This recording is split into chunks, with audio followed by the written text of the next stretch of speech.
Alrighty guys, as years go on and I get older, the projects get bigger and more expensive, so let's rewind 2020 once the heat kicks on in the shop, and gets warm.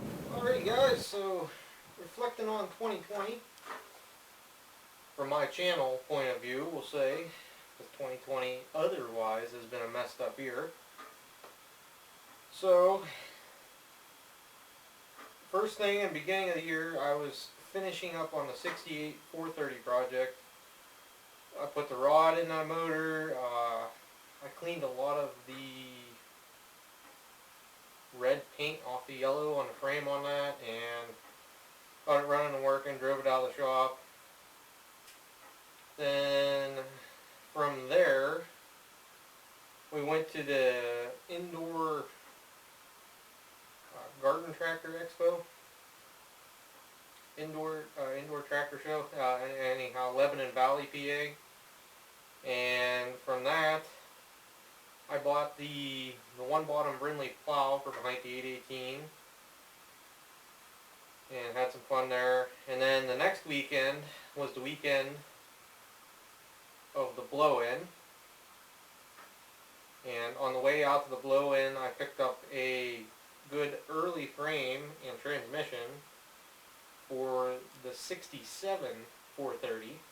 So it's kind of a theme early on in the year, 430s. Pretty much, I swapped the transmission and engine from the other tractor and any of the bits it needed and got it running and driving, and I actually have used that tractor some and it has turned out pretty good.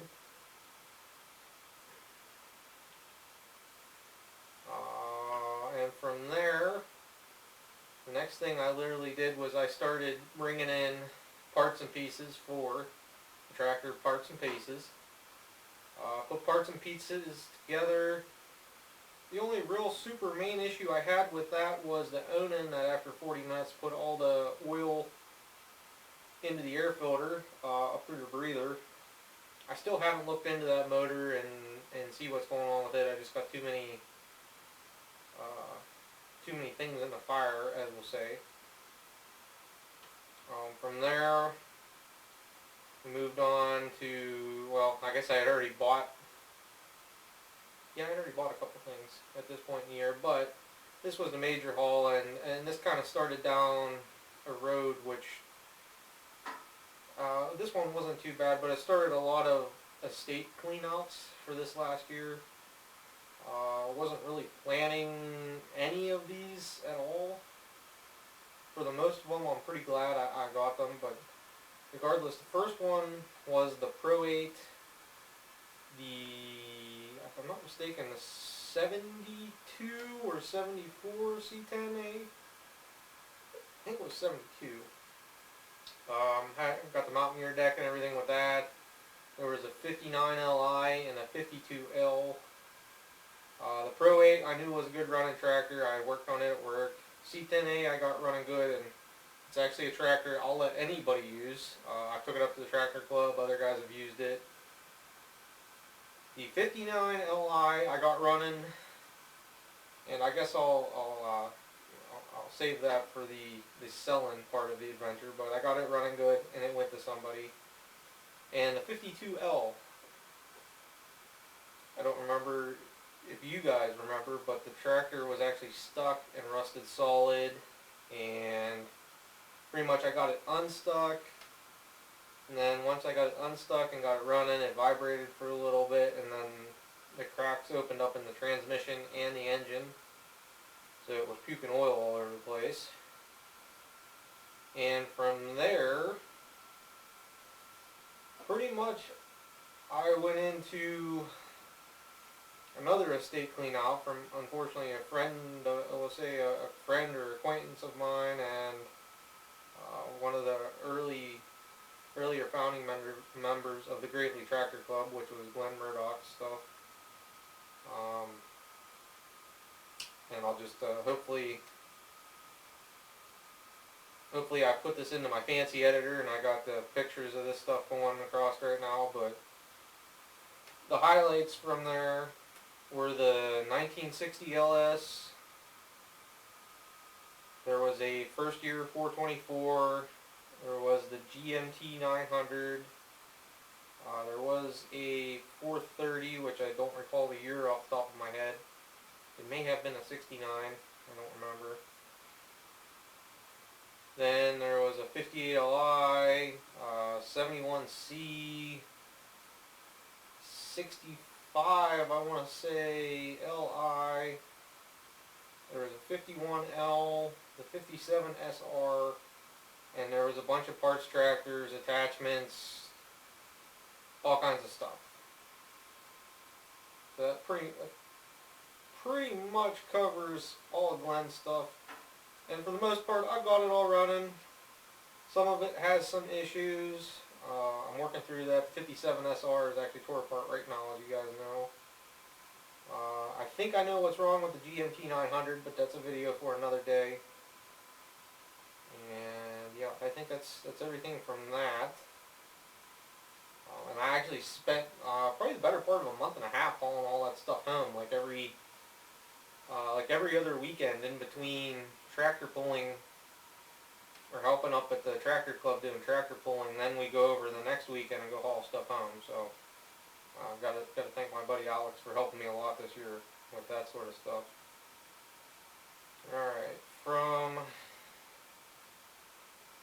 that, and it may have been somewhere before, it might have been right in this batch of stuff or right before, but I bought that, is that an estate sprayer? Can't remember right now, but I bought that sprayer attachment from the online auction place. Found out the pump was blown apart on it once I got it home, and I have since put another pump on that, and that is actually what's on the C10A from the haul before, and it seems to work. I haven't really, ever since I did it, it's been dark at 5 o'clock, so I haven't had time to really use it or anything, but I have drained it out. And I want to say, before getting all the stuff from over at Tim's, all the pros and everything, I think I bought the roller from the auction in my local town down here. It has a pretty big auction, a pretty big equipment auction, and a lot of people come from pretty far distance actually to buy stuff at that auction. And I have since been filling that roller with all my used motor oil, because that roller is really good, and I didn't want to put water in it and have to drain it out every year like I do my other roller, and it just gets rusty, and that oil will work into all the pores and everything, and that roller probably never rusts, at least the drum. And somewhere in there, and again, I don't have the dates wrote down on this stuff, guys, I just have a little bit of a cue card. I bought the 99 Pro 8, that also came into work. I had a lot of problems, and if you were going to pay somebody like me to fix them, and fix them right, it would cost a lot of money. So basically I ended up buying it from the guy for a reasonable price. I got the carb working. I found a spring that would work for the governor. I don't think that's 100% right, but it works. I need to go back through and clean the carb again. I opened up the 2-speed diff and fixed the rounded dogs for the high side. And it seems like a really good tractor. Again, I just haven't really had a whole lot of time to use it. From there, we went to what I'm going to call, I have it written down here as Tim stuff, because that is the guy's name that I bought it from, but I bought, we'll call it the 3 Pro 12s and the multi-mode mowers from a guy's dad's estate. And pretty much his dad passed away, I want to say it was early in the year, I don't know exactly, and it's not my business, I think as most of you guys know, but he passed away earlier in the year, and he had all this tractor stuff. And another friend of mine and a fellow YouTuber knew the family, and I ended up there because of the Graveleys. So I bought the 3 Pro 12s, the mowers, that Park snowblower I used for the 44-inch gearbox. a back blade, a single bottom plow, sickle bar cab, snow blower. I think there was 2 sulkies that came from up there too, sickle bar and parts. So that was most of the stuff that came from there. And I've got all 3 of the tractors run. 2 of them I actually use pretty regularly. The one Pro 12 that I had the most trouble with getting started actually turned out to be one of the better running tractors. If you're going to use it all the time, it needs a choke cable, but I can just manually flip the choke and I'm perfectly okay with that. And the other older one that has the steering brakes on with the snow blower, it runs really good now too. I've been using it to snow blow a little bit and I've liked it. From there, and these were legitly, I picked up this 44L like Saturday night and I got all the stuff from Tim's like early Sunday morning, so these were legitly like the same weekend haul. The 44L that a guy gave to me, the same guy that gave me the Phoenix, and I got it running. It really didn't take a whole lot of fuss to get it running, and it runs pretty good. It's got a few little things, but actually I have used that tractor quite a bit. I've mowed the garden off with it, and I ran a power broom with it initially because that's what I had available, and yeah, it turned out to be a really good tractor, and it's making me question which 44 I would like to restore, because the 2 44s I have are my oldest L's, and I would like to restore one of them, just because they would be, nice show tractors. 1944 was during the war, so those tractors are fairly, I don't want to call them rare, but there wasn't a lot of them. So, from there, I have on here to talk about all the tractor pulls and work up there this year. I have spent a whole lot of Saturdays up at the Saddle Club, where the tractor club and our tractor club and the Saddle Club, we share the grounds basically. Our end of the deal is basically we keep the grounds maintained and we can use it as long as they don't have a show going on. So I have spent a lot of time this year up at the track, mainly working, usually on like work days, or like if we have something going on Saturday, I'm up there Friday night, haul my equipment in and do a little bit of track prep and whatnot. Let's see, I think I've had about every Gravely rider up there, the 818, 8199, I think I had the 16G up there once. Parts and Pieces was up there a lot. That's what I built that tractor for, is to go up there and beat on and not really care. And it was performing great. It was pulling the drag harrows there for quite a while. And it was out doing the farm tractors doing that once I put the ag tires on it. And the mid-mount blade. Pretty much the drag project, it will work, but it needs some more reforming, just as an update on that sort of stuff. The Yanmar did a lot of work up there digging. My buddy Alex had his backhoe, his Mahindra up there too, and his dad Tom had a bunch of, they had their farm walls up there doing pullbacks a lot of times.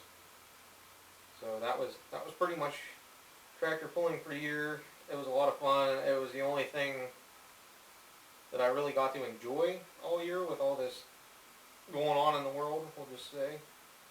So I was kind of grateful for that. I just basically added another loop to the Groundhog Day loop. I don't know if you guys are feeling the same way, but I am. And pretty much from there, I don't know if Plow Day fell after the last pull of the year. I don't think so. I think Plow Day was slightly before. But Plow Day at Glenn's place was a great time. There was I'm going to say quite a few tractors, but there was at least 7 or 8 of us plowing.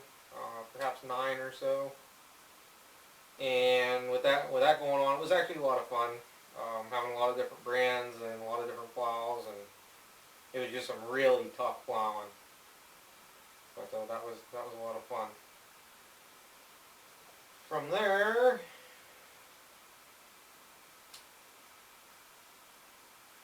we were back over at Tim's, and we picked up the 3910 Ford with the 776A front end loader on. and the two guys that went along and helped me with that, they ended up actually buying some stuff from up there, and I'll just tell you, the one bought the #2 Cub cart that came from up there. I don't know if you guys have caught it in any of my pictures or videos. It's still sitting back here with his 1200 Cub Cadet. Another friend of mine, Alex, and his dad, knows I'm around Alex and Tom quite a bit. And Alex and his dad, they bought a Cub Cadet mid-mount sickle bar mower and it's like an agri-cart, like the leaf back setup to go behind, mount on the deck. And then they ended up buying the John Deere B from up there, one of the John Deere Bs. And you guys have never seen the clips of that. It'll probably be in the outtake videos this week. I don't think I'm going to get to making more videos for this year, so you guys will get those. And yeah, I've got the 3910 running good. I actually have one back tire for that thing to put on it. I need two. Still on the hunt for, it'd be nice to have two matching tires and then buy two rims for it. And I'm going to have to break down and buy the left-hand steering ram for it because it's bent. And running it in the snow, you can really see every time you turn the wheel.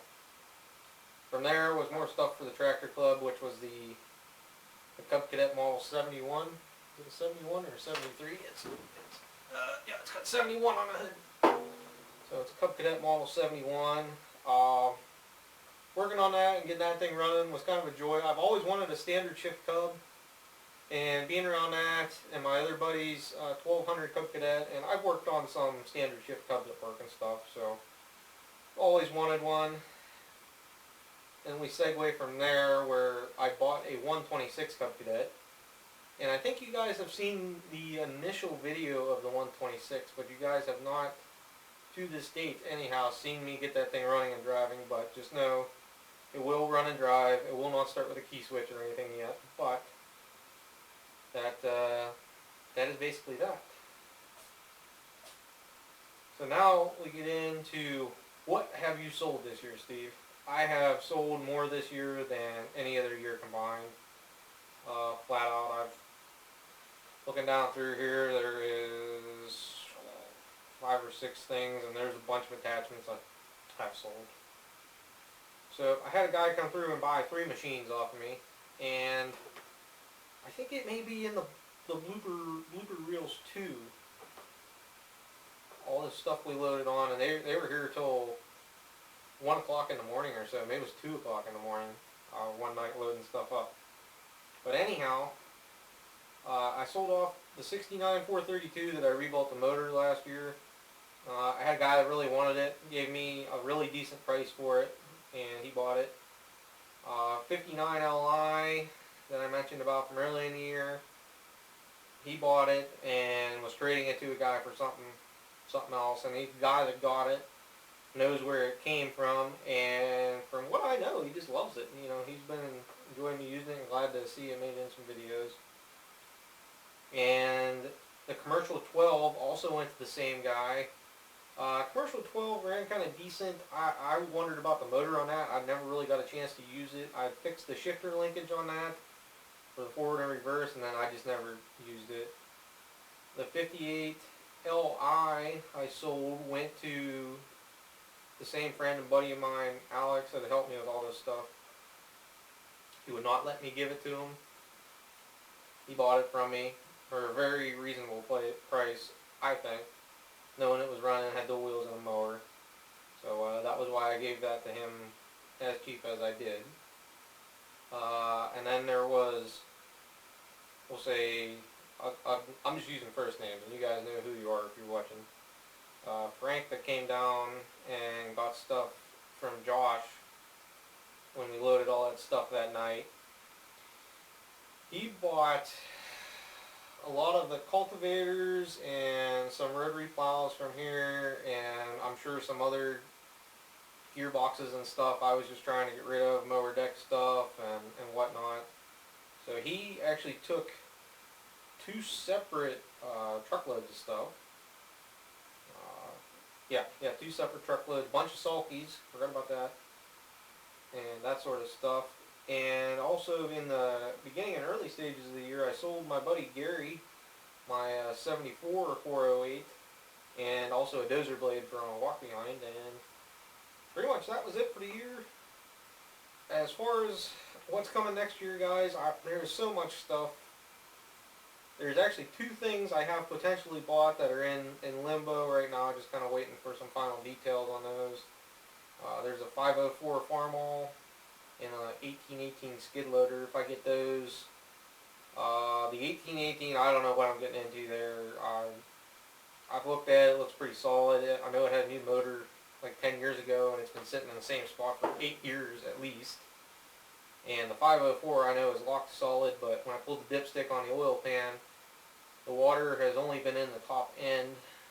If water's really getting in, the air cleaner is rusted out, so it's probably getting into the exhaust or something. So if I get that tractor, it'll be a top end overhaul, and the brakes are stuck on it, so it'll be interesting. I got a buddy with a flatbed that I can get that. Otherwise, I got the parts for the 57 SR here.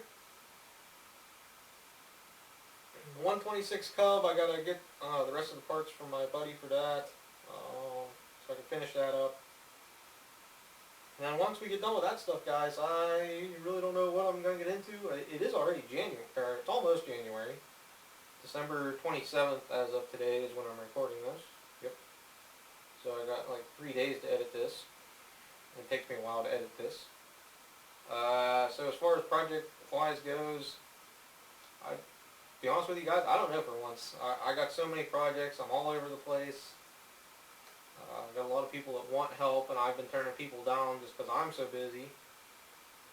So, but I would like to get the 3910 handled, because that'll be a good tractor to have. The 9N, I don't know how serious the problems are with it, but I know it has some issues. I gotta pull the valve cover off and see what the issues are. I'm hoping it's either just a valve out of adjustment, or it has a broken valve spring. And I've mentioned this before, that tractor is notorious for breaking valve springs because of the way they have the cam and the lift set up in that thing, so I'm gonna do that. The GMT is still on the back burner. I've got it to run, I've got the light storage again in it. I need to get it to run right, but I think I know the issue with why it doesn't run right. And I just need to play with that when it's warmer. Same with the 9N. And really, that's about it, guys. I mean, at this point, I am legitly, and if you guys have seen, I have made an attempt to sell some stuff, but as much stuff as I've sold, I've bought. I will never be without my Graveleys. My plan and want is downsize the Gravely collection to a manageable status, and then that'll allow me to kind of venture out into these other brands. Like I've got into the Cubs here recently, and just kind of play with all of them, because as most of you guys know me outside of YouTube here, well, I have all my Graveleys. They have came to me really cheap, and that's why I have them. I love iron of all colors. I'm not stuck on one brand. Yes, I like my Graveleys, but Cub Cadets are cool. John Deeres are cool. I like Farmalls. You guys have seen me getting into the Fords. Love to get into like Case Ingersoll stuff a little bit more. Case Ingersoll stuff is just really expensive. I don't know if you guys have noticed that, but they're expensive if you're into it. Maybe like Jacobsen and all that sort of stuff. Alice. I'd love to have some Alice Chalmers stuff, but garden tractor stuff, not necessarily Farmall stuff. Or Farmall stuff. Farm tractor stuff. So, I think that's pretty much it, guys. I actually shut the heat off to do this video, and it's getting down below 50 in here now. If you guys can see my breath. But, anyhow, guys, that's going to be it for 2020. Hopefully I'll get this put up on New Year's Eve. Which, if I want to do that, that tells me I got 2 days to put it up on. Huh. There's 31 days in December? So 28, 29, 30, 31. Oh, I got 4 days. My apologies. But, yeah, I need to get editing on this, and I think today will be a good day to do it. It's my last day off for Christmas break, so. Alright, guys. Thank you for watching. Like I always say, I'll catch everybody on the next one. Later. Oh, it's getting cold. Believe it or not, icicles hanging off my nose or something.